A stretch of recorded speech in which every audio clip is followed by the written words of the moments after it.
नमस्कार, आप देख रहे हैं द यूपी खबर। मैं आपके साथ अभिषेक शर्मा। उत्तर प्रदेश में एमएलसी चुनाव के मतदान होने के बाद आज परिणाम का इंतजार था और परिणाम भी आ गए हैं। प्रदेश की 36 सीटों में से 33 सीटों पर भारतीय जनता पार्टी ने कब्जा जमाया है। वहीं 3 चर्चित सीटों पर बाहुबलियों का भी कब्जा रहा है। आखिर कौन है बाहुबली जिनके सामने सत्ता और विपक्ष की एक ना चली? आज चर्चा करते हैं और आपको बताते हैं कि इलाके में इनका रसूख क्या है और आखिर क्यों लगातार एमएलसी की सीट पर काबिज होते आए हैं। पहली सीट है बनारस की एमएलसी सीट से बाहुबली ब्रजेश सिंह की पत्नी अन्नपूर्णा सिंह को बड़ी जीत मिली है। यहां पर उनके सामने बीजेपी ने सुदामा पटेल को कैंडिडेट बनाया था, लेकिन वह कहीं भी चुनावी मुकाबले में उनके सामने टिक नहीं सके। बात करते हैं ब्रजेश सिंह की। ब्रजेश सिंह कुख्यात अपराधी हैं और उनके ऊपर कई सारे मामले दर्ज हैं। बनारस, आजमगढ़ और प्रतापगढ़ की सीटें ऐसी रहीं जहां पर बाहुबलियों ने कब्जा जमाया। बनारस की सीट से अन्नपूर्णा सिंह को बड़ी जीत मिली है। उनके सामने बीजेपी ने सुदामा पटेल को कैंडिडेट बनाया था, लेकिन बाहुबली माफिया ब्रजेश सिंह की पत्नी अन्नपूर्णा सिंह के सामने सुदामा पटेल कहीं भी चुनाव में नहीं लड़ सके और कहीं ना कहीं पार्टी के भी लोग उनको जिताने में असफल रहे। बनारस, जो प्रधानमंत्री मोदी का गढ़ कहा जाता है, लेकिन बावजूद इसके बनारस की एमएलसी सीट पर सुदामा पटेल बुरी तरीके से चुनाव हार गए और बाहुबली माफिया ब्रजेश सिंह की पत्नी अन्नपूर्णा सिंह को बड़ी जीत मिली है।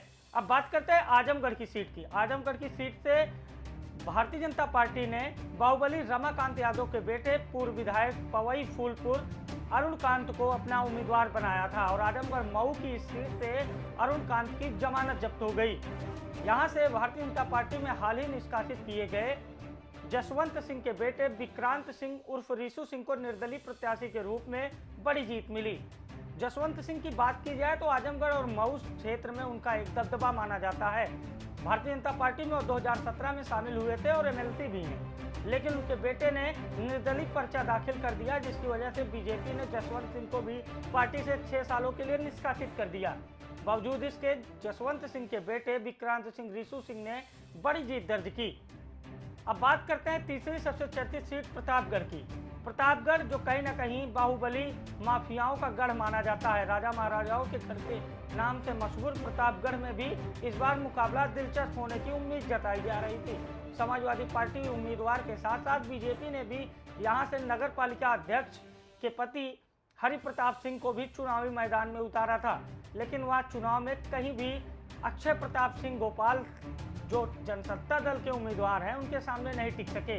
राजा भैया के करीबी रिश्तेदार बताए जाने वाले अक्षय प्रताप सिंह उर्फ गोपाल सिंह ने 5वीं बार एमएलसी की सीट पर कब्जा जमाया और कहीं ना कहीं प्रतापगढ़ में भी एक बार फिर से जनसत्ता दल लोकतांत्रिक का दबदबा देखने को मिला। विधानसभा चुनाव के पहले पंचायत चुनाव में भी प्रतापगढ़ में जनसत्ता दल ने जिला पंचायत अध्यक्ष के रूप में एक मजबूत शुरुआत की थी। उसके बाद विधानसभा चुनाव में जनसत्ता दल को 2 सीटों पर जीत दर्ज हुई।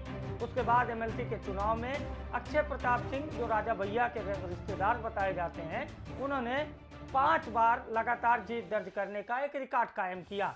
अक्षय प्रताप सिंह गोपाल भी 1700 वोट पाए और उनके सामने भारतीय जनता पार्टी और समाजवादी पार्टी के उम्मीदवारों की मत को जोड़कर भी देखा जाए तो कहीं पर भी कोई प्रत्याशी उनके सामने नहीं टिक रहा था। अब सवाल यह उठता है कि क्या सत्ता का संरक्षण इन तीनों प्रत्याशियों को था? क्या इन तीनों प्रत्याशियों के ऊपर सत्ता का वरद हस्त था? कहीं ना कहीं जिस तरह से सत्ता और विपक्ष को मात देते हुए इन 3 प्रत्याशियों ने जीत दर्ज की, कहीं ना कहीं अब इससे सवाल उठ रहा है कि क्या ये 3 प्रत्याशी सत्ता और विपक्ष से हावी हैं? क्या भाजपा और सपा भी इनका मुकाबला नहीं कर सकती? आखिर इसके पीछे वजह क्या है, इस पर भी गौर करने वाली बात है। बनारस, जो ब्रजेश सिंह का दबदबा माना जाता है, बनारस का जो क्षेत्र है, वहां से लेकर पूरे मऊ, गाजीपुर, बलिया, आजमगढ़ तक ब्रजेश सिंह की तूती बोलती है। ब्रजेश सिंह वही हैं जो लगातार मुख्तार अंसारी से अदावत को लेकर चर्चा में बने रहते हैं। तो यही वजह रही कि ब्रजेश सिंह के खिलाफ बनारस में कोई भी उम्मीदवार मजबूती से चुनाव नहीं लड़ सका। बात की जाए अगर प्रतापगढ़ सीट की, तो अक्षय प्रताप सिंह बाहुबली विधायक रघुराज प्रताप सिंह उर्फ राजा भैया, जो जनसत्ता दल लोकतांत्रिक के राष्ट्रीय अध्यक्ष हैं, उनके रिश्तेदार हैं। और यही वजह रही कि लंबे समय से एमएलसी के सीट पर चुनाव जीत रहे अक्षय प्रताप सिंह उर्फ गोपाल सिंह को चुनाव में कोई भी टक्कर नहीं दे सका। कहा जाता है कि प्रतापगढ़ क्षेत्र में राजा भैया का भी एक अपना रसूख है और लंबे समय से प्रतापगढ़ में राजा भैया की टूटी बोलती है। यही वजह रही कि एमएलसी के चुनाव में राजा भैया समर्थित उम्मीदवार यानी जनसत्ता दल समर्थित उम्मीदवार अक्षय प्रताप सिंह गोपाल सिंह के सामने कोई भी उम्मीदवार चुनाव नहीं जीत सका। अब बात करते हैं जसवंत सिंह के बेटे रिशु सिंह की, जिन्होंने निर्दलीय प्रत्याशी के रूप में आजमगढ़ और मऊ से जीत दर्ज की। जसवंत सिंह के बेटे रिशु सिंह के बारे में कहा जाए तो एक युवा उम्मीदवार है, लेकिन पिता के द्वारा बनाई गई राजनीतिक जमीन पर उन्हें बेहद ही लाभ हुआ और उन्होंने राजनीतिक पिच पर खुलकर बैटिंग करते हुए इस बार आजमगढ़ और मऊ में भारतीय जनता पार्टी और समाजवादी पार्टी के उम्मीदवारों की जमानत जब्त कर दी। अब बड़ा सवाल यह है कि क्या इसी तरीके से बाहुबली सत्ता पक्ष और विपक्ष को मात देते हुए हर चुनाव जीतेंगे या फिर कहीं न कहीं सत्ता पक्ष इन बाहुबलियों की सीट पर जीत दर्ज करेगा। यह देखने वाली बात होगी, लेकिन अभी तक के लिए कहीं न कहीं पूरी तरीके से इन बाहुबलियों का अपने अपने क्षेत्र में वर्चस्व कायम है।